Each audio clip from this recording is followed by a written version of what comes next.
Menjadi seorang Vincentian artinya belajar mengikuti Yesus dan melaksanakan kehendak Allah untuk mewartakan kabar gembira kepada kaum miskin.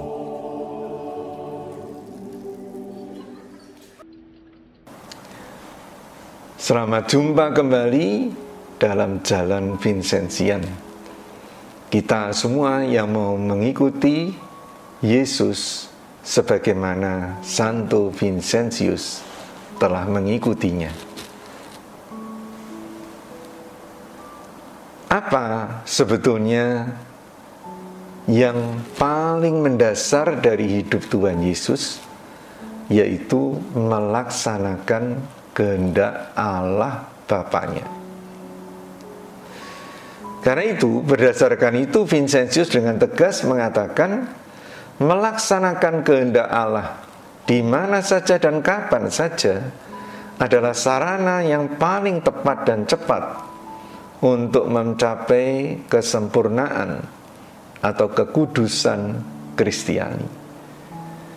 Jadi, saudara-saudariku, Vincentius mengatakan dengan sangat jitu, sangat sederhana, kalau kita mau menjadi kudus, tidak perlu kita memikirkan bertapa, tidak perlu berziarah.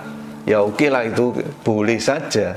Tapi yang paling penting adalah melaksanakan kehendak Allah di mana saja dan kapan saja. Yesus juga menegaskan ini ya kepada murid-muridnya.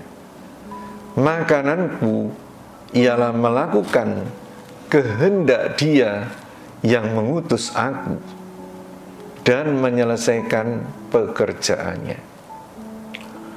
Makanan itu adalah yang kita lakukan sehari-hari. Tanpa makanan kita tidak bisa hidup.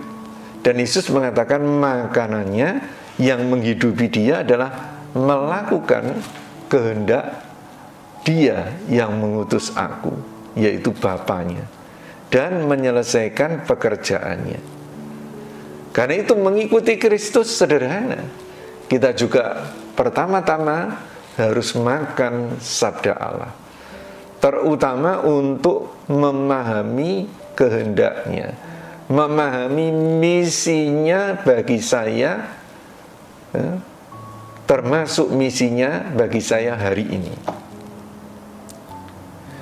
Vincentius mengatakan juga, kesempurnaan saudara-saudaraku tidak terletak dalam ekstasi, ya, orang yang bisa melayang, ya, melainkan dalam melaksanakan kehendak Allah dengan baik.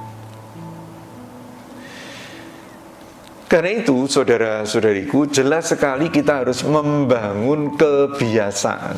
Ya, kebiasaan itu penting supaya secara spontan itulah reaksi kita, ya, yaitu membiasakan diri untuk melakukan kehendak Allah. Vincentius dalam salah satu konferensinya mengatakan, saudara-saudaraku, kebiasaan menghayati kehadiran Allah sungguh sangat baik.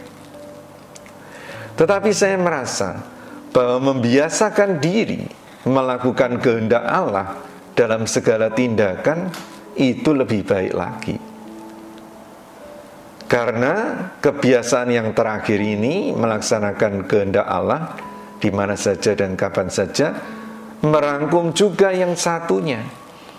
Kita melaksanakan kehendak Allah karena kita merasakan kehadirannya. Sedangkan orang yang mempunyai kebiasaan menghayati kehadiran Allah, ya, sampai merasa terbang ke surga ketujuh, kadang-kadang bisa juga tidak melakukan kehendak Allah. Bila kita senantiasa melakukan kehendak Allah yang suci, bukankah itu berarti kita juga menghayati terus-menerus kehadiran Allah itu? Nah, saudara-saudara, tentu kita harus waspada dengan apa sebetulnya penghalang dan penghambat kita untuk melaksanakan kehendak Allah. Nah, terutama saudara-saudara, hambatan terbesar untuk melaksanakan kehendak Allah itu adalah kehendak kita sendiri. Kalau kehendak Allah itu tidak saya kehendaki, hambatan untuk membiasakan diri melaksanakan kehendak Allah, ya kalau kita mengikuti kesenangan dan kehendak kita sendiri. Untuk itu kita harus berani berlatih mati raga. Nah, kebetulan ya kita memasuki juga masa prapaskah. Tepat sekali ya, terutama bukan soal mati raganya, tapi mati raga itu sebagai sarana untuk membiasakan diri melaksanakan kehendak Allah.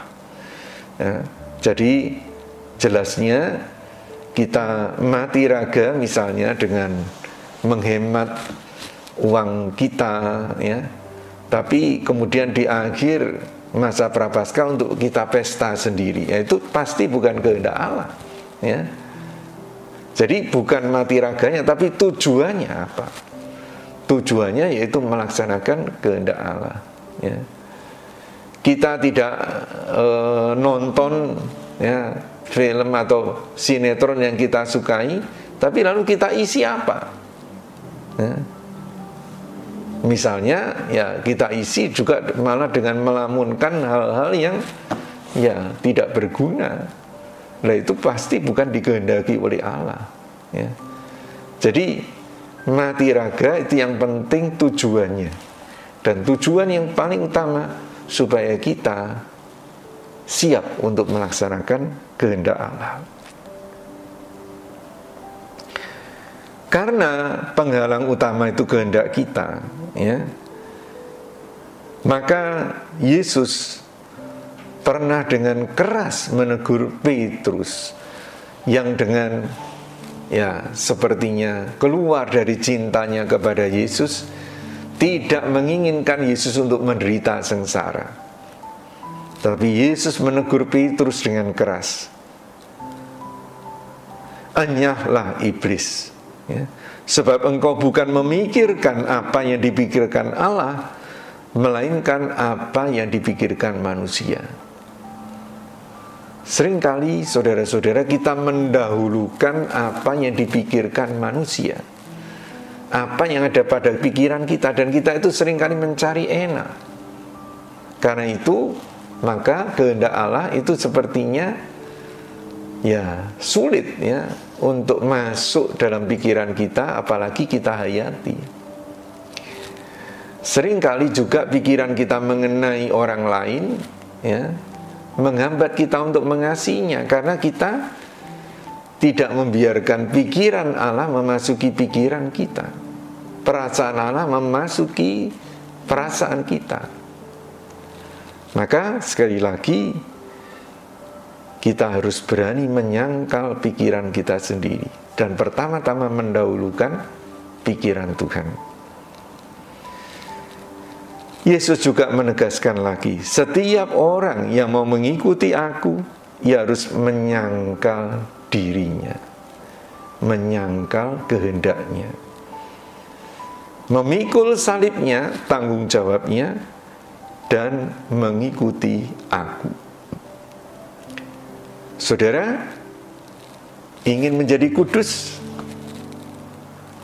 jalannya sederhana sekali, walaupun tidak mudah.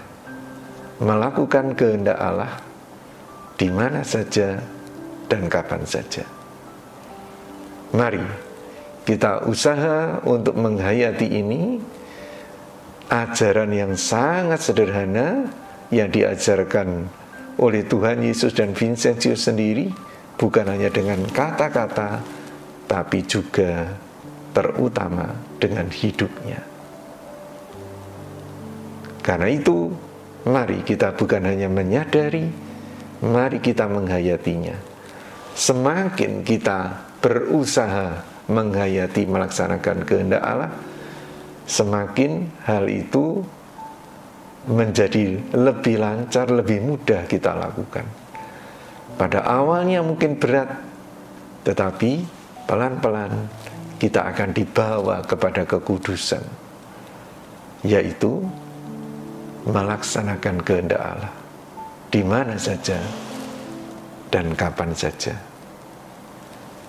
Kalau itu kita lakukan, sikap-sikap kita, pikiran kita, perasaan kita terhadap sesama tentu akan diwarnai oleh kasih, karena Allah adalah kasih itu sendiri. Amin.